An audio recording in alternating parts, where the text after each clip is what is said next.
আসসালামু আলাইকুম। আমি ডাক্তার আসিফ রহমান আপনাদের সাথে আছি। আমাদের কাছে রোগীদের প্রায়শই কিছু প্রশ্ন থাকে। আহ, সেরকম একটি প্রশ্নের একটি উত্তর নিয়ে আজকে আসলে ভিডিওটি করা। সেটা হলো যে আমাদের রক্তের যে চর্বিগুলো বা আমরা যে লিপিড প্রোফাইলটা দেখি সেটার মধ্যে যদি শুধুমাত্র টিজি লেভেল বা ট্রাইগ্লিসারাইড লেভেলটা যদি বেশি হয়ে থাকে, সেক্ষেত্রে আসলে আমরা কি করতে পারি।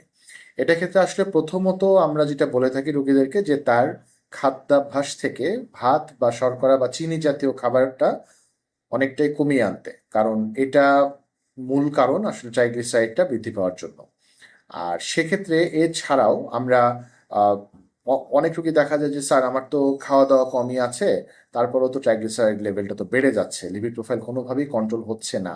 যদি এরকম কিছু হয়ে থাকে তাহলে আপনাকে একটু সেকেন্ডারি কারণগুলা চিন্তা করতে হবে। সেটা কিরকম? সেটা অনেক ক্ষেত্রে এটি বংশগত হতে পারে, আবার এটি ডায়াবেটিসের কারণও হতে পারে। সেক্ষেত্রে দেখতে হবে যে আপনার ডায়াবেটিসটা ঠিক আছে কিনা, বা ডায়াবেটিসের কোনো আহ, রক্তের ভিতরে তার মাত্রা বাড়ছে কিনা, অথবা থাইরয়েড জনিত কোনো সমস্যা আছে কিনা। তো এই কিছু কিছু কারণেও আসলে রক্তে শুধুমাত্র ট্রাইগ্লিসারাইড লেভেলটা বৃদ্ধি পেয়ে থাকে।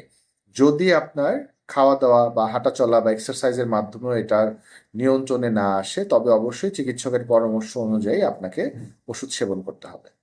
সবাই সুস্থ থাকবেন, ভালো থাকবেন। আসসালামু আলাইকুম।